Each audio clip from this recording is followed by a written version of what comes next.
pessoal, bem-vindos a mais um episódio de Crimes. Eu sou a Bruna e este é um mini episódio, então sou somente eu. E não tem recado não, bora direto pro caso de hoje, que é uma doideira. Bora lá.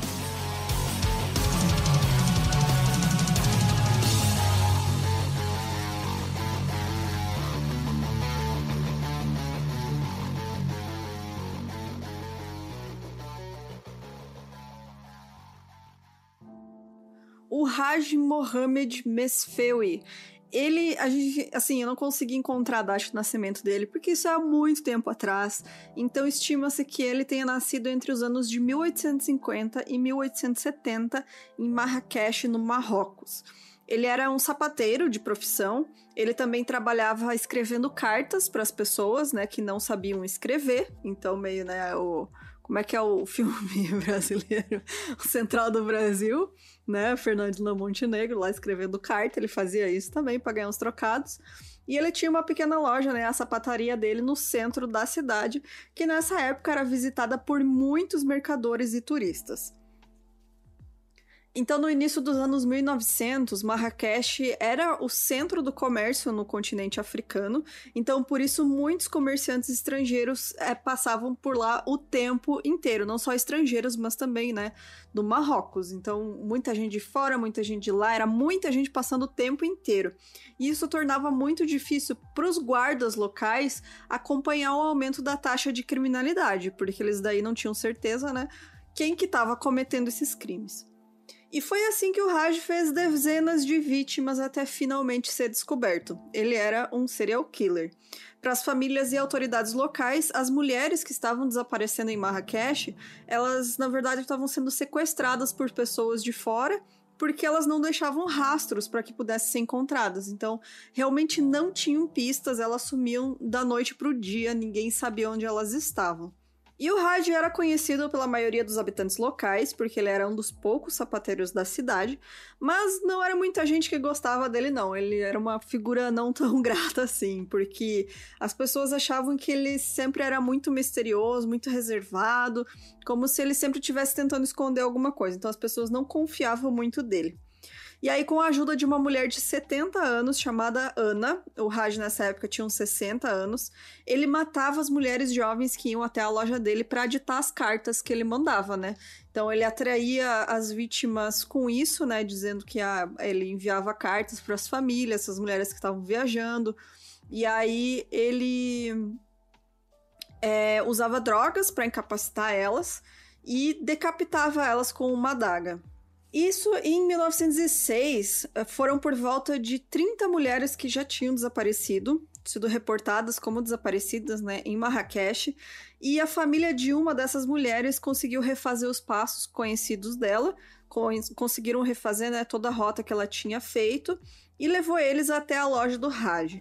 Segundo um artigo publicado pelo jornal The Times and Democrat, que é um jornal norte-americano, da Carolina do Sul, se eu não me engano, esse jornal de 28 de junho de 1906, a família de uma das vítimas fez isso, né, conseguiu refazer os passos dela, e aí eles pegaram a Ana, que era essa senhora que ajudava ele, e torturaram ela até que ela confessasse que ele matava essas mulheres.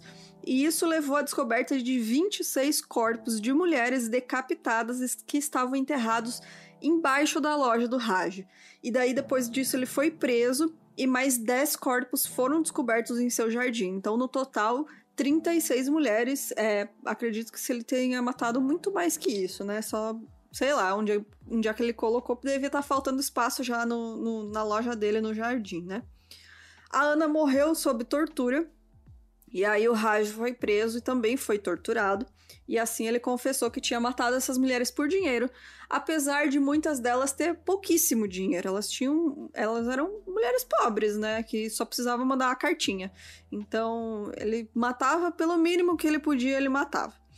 Então, depois que ele foi condenado, ele foi inicialmente sentenciado à crucificação em 2 de maio de 1906. Mas teve um clamor internacional, porque as autoridades internacionais consideravam uma sentença muito brutal para o século XX. Olha só que coisa, né? A cadeira elétrica não é brutal, mas a crucificação é. Né? padrões da época, então, isso foi alterado para decapitação. Olha que beleza. E aí, enquanto ele esperava essa sentença definitiva, enquanto resolviam todo esse impasse, ele foi torturado, né? Ele era levado todos os dias até a praça central da cidade, onde ele levava 10 chibatadas com um galho espinhento de acácia. Aí depois disso ele era levado de volta para a prisão, onde as feridas dele eram tratadas, né, com óleos e vinagres, que era o que eles tinham na época para cuidar das feridas, para que tudo se repetisse no dia seguinte. E a tortura dele era pública, as pessoas se reuniam na praça central da cidade para assistir a ele implorando por misericórdia. E aí, quando eles perceberam que o Raj já estava quase morrendo devido às lesões, afinal ele já não era tão jovem assim, aí que o sultão, né, da época, ele assinou pessoalmente a execução do Raj, e ele não seria crucificado e nem decapitado, ele seria emparedado vivo no mercado público da cidade. Então, basicamente, o emparedamento, ele é feito quando você enclausura uma pessoa em um caixão, um pequeno espaço ou uma parede, privando ela de água, comida, luz e oxigênio. Uma pessoa emparedada pode levar semanas para morrer. Podia, né? Levar semanas para morrer. Então, é basicamente, você faz um buraco numa parede grossa e bota a pessoa ali e ergue um muro na frente dela e deixa ela lá dentro para ela morrer. E aí, em 11 de junho de 1906, uma segunda-feira, o Raj foi levado até a praça central para a execução dele. Ele sabia que ia ser morto, né, de alguma forma horrível, ele só achava, porque ele estava sendo levado todo dia para levar as chibatadas, né, ele achava que ia ser só mais um dia onde ele levava chibatada, mas aí ele chegou lá, ele viu que tinha muito mais gente esperando ele na praça, ele percebeu que ele, né, chegou no dia que ele ia morrer. Mas segundo, né, o jornal Times and Democrat, assim que ele percebeu o destino que esperava ele lutou com quem estava segurando os captores dele e ele gritou por misericórdia, porque realmente é um destino horrível, porque você vai sofrer, né, até morrer, não é uma morte rápida. E aí, essa multidão tinha se formado para assistir a execução. As caravanas chegavam com provisões para as pessoas que iam acompanhar por quanto tempo ele ia aguentar sobreviver ao emparedamento. Então as pessoas estavam realmente acampando lá na frente de onde ele ia ser emparedado, esperando para ver quanto tempo que ele ia levar para morrer. E as pessoas estavam comemorando isso, né? Porque finalmente pegaram um assassino de mulheres.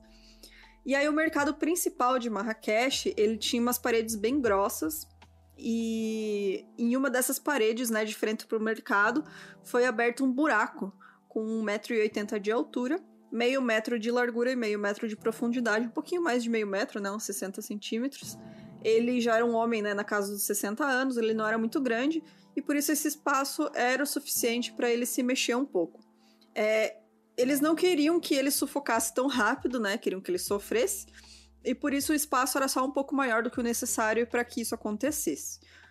Nesse buraco também foram colocadas correntes presas em ganchos, que eram para que ele não se abaixasse enquanto a parede era erguida na frente dele, e assim a multidão de pessoas podia ver ele durante todo esse tempo que o muro ia subindo, eles conseguiam enxergar ele até que tampasse tudo. O Raj foi jogado no buraco e preso nas correntes, e aí as pessoas já estavam alucinadas, gritando, jogando coisa nele. Os caras esperaram as pessoas jogar coisas nele, e aí começou o emparedamento, né? Quando as pedras chegaram na altura dos joelhos dele, o carrasco se aproximou e deu pão e água para ele. E assim a parede foi sendo erguida, né? Com pausas para que ele comesse e bebesse água e assim sobrevivesse por mais tempo. Eles não queriam realmente que ele morresse no mesmo dia, né? E tudo isso acontecia enquanto a multidão de pessoas assistia e gritava, xingando ele por seus crimes e comemorando que ele estava finalmente recebendo a sua punição.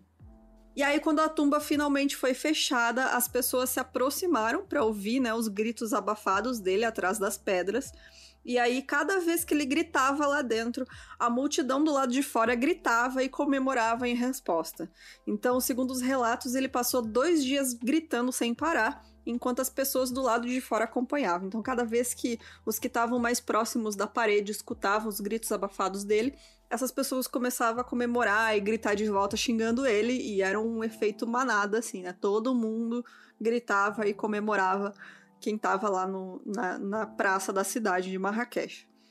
E aí, na quarta-feira, 13 de junho de 1906, aqueles mais próximos da parede, né, começaram a falar que o homem, que agora era chamado de morto-vivo, ele apenas estava gemendo.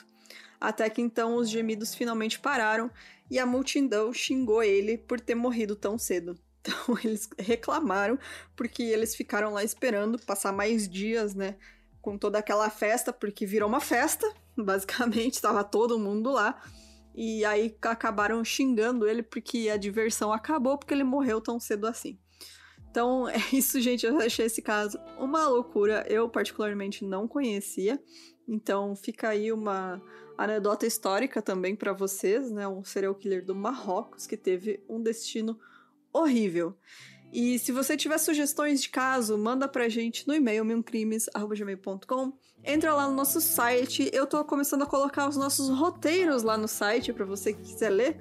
E aí vão ter as imagens também que a gente fala durante os episódios, que a gente não fala também, mas eu achei importante colocar. Então eu tô botando o roteiro na íntegra lá pra vocês. Não tá em ordem, nenhuma ordem específica, eu só tô colocando de acordo com o que eu vou vendo aqui no nosso drive. Então, pra quem gosta de ver, né, o que a gente escreveu, e vai ter o episódio em cima tocando, caso você queira ir acompanhando.